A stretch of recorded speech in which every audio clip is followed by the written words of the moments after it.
जय श्री गणेश।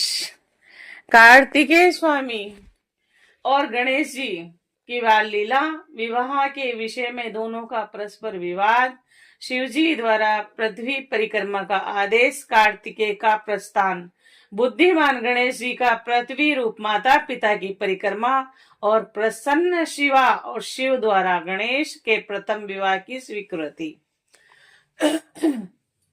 नारद जी बोले, हे तात, मैंने गणेश जी के श्रेष्ठ जन्म के आख्यान को सुन लिया तथा अत्यंत पराक्रम से युक्त उनका दिव्य चरित्र भी सुनाया। हे तात, हे सुरेश्वर, उसके बाद क्या हुआ उसे भली भांति कही और आख्यान शिवा एवं शिव के यश से परिपूर्ण तथा महान आनंद देने वाला है। ब्रह्मा जी बोले, हे मुनि श्रेष्ठ, करुणार्ध चित्त वाले, आपने ठीक ही पूछा। हे ऋषि सप्तम, अब मैं आगे की कथा कर रहा हूं, उसे ध्यान से सुनिए। हे विपेंद्र, शिवा एवं शिव अपने उन दोनों पुत्रों की उत्तम लीला बारंबार देखकर अत्यंत प्रसन्न होने लगे। माता पिता के दुल्हार से उनका सुख दिन रात बढ़ने लगा और वे दोनों बड़ी प्रसन्नता से आनंद पूर्वक क्रीड़ा करते रहे।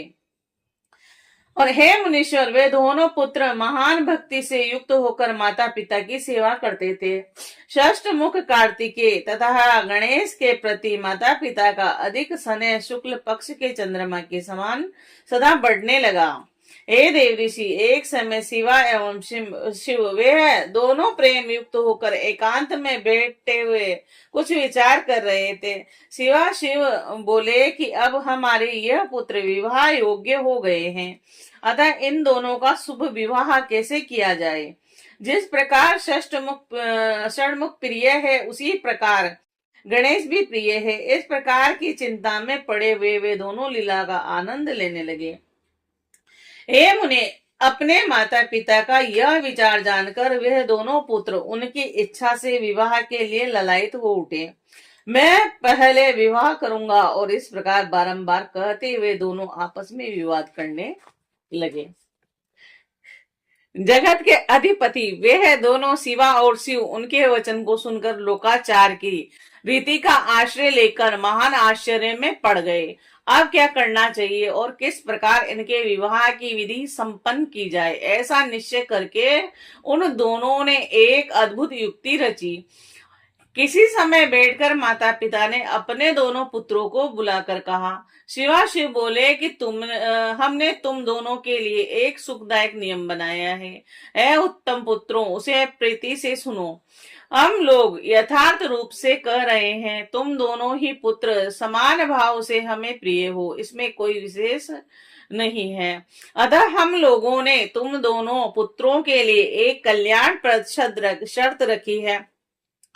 तुम दोनों में जो कोई भी संपूर्ण पृथ्वी की परिक्रमा कर पहले चला आएगा, उसी का शुभ लक्षण संपन्न विवाह पहले किया जाएगा। ब्रह्मा जी बोले, उन दोनों का वचन सुनकर महाबली कार्तिकेय पृथ्वी की परिक्रमा करने के लिए बड़ी शीघ्रता से घर से चल पड़े।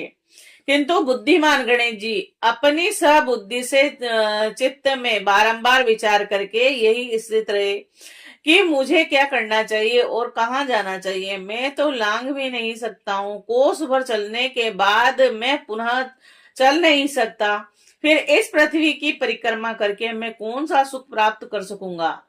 ऐसा विचार कर गणेश जी ने जो किया उसे आप सुनिए। विधि पूर्वक स्नान करके सोए घर आकर वे माता पिता से कहने लगे। गणेश जी बोले, हे तात, आप दोनों की पूजा के लिए मेरे द्वारा स्थापित इस आसन पर आप लोग बैठ जाइए और मेरा मनोरथ पूर्ण कीजिए।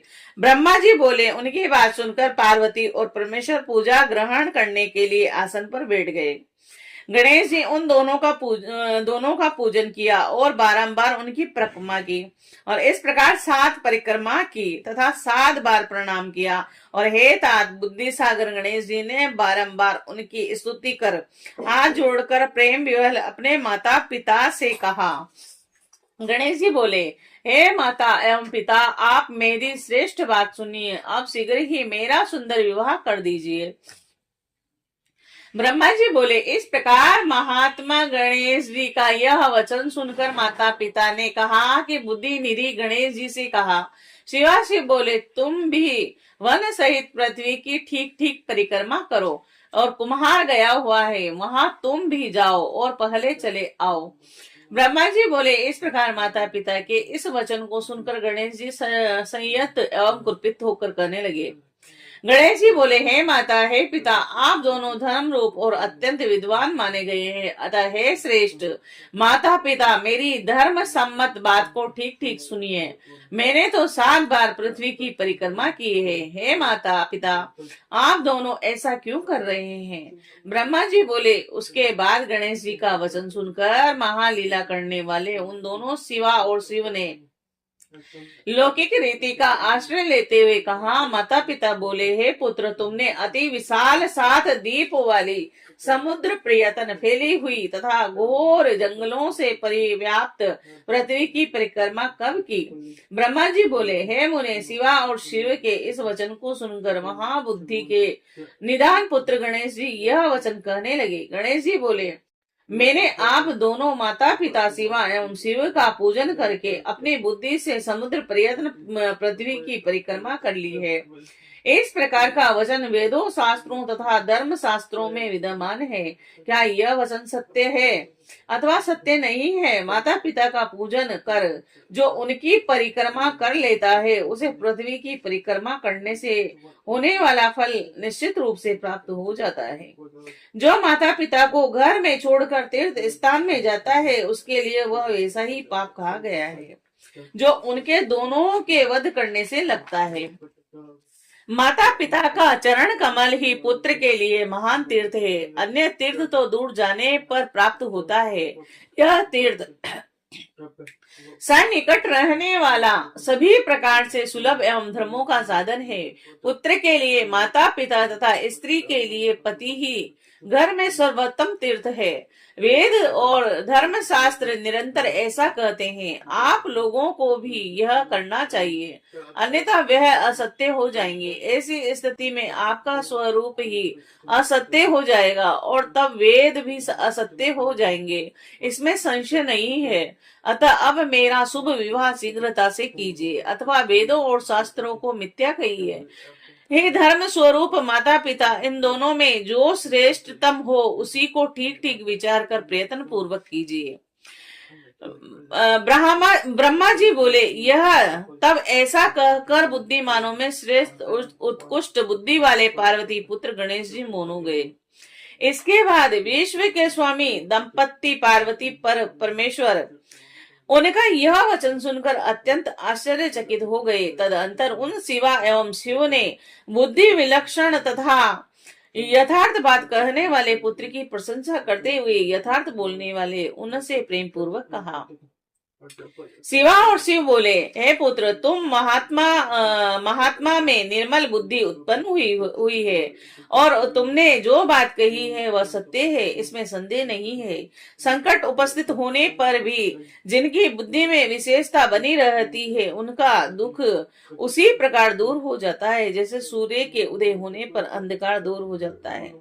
जिनके पास बुद्धि है उसी के पास बल है। बुद्धिहीन को बल कहाँ से प्राप्त होगा? और बुद्धि के बल से किसी खरगोश ने मंदोमत्त सिंह को कुएं में गिरा दिया था। और वेद शास्त्र तथा पुराणों में बालक के लिए जो धर्म पालन बतलाया गया है, उसने तुमने वह सब धर्म पालन किया है, और तुमने जो समय कार्य किया है उसे कोई नहीं कर सकता।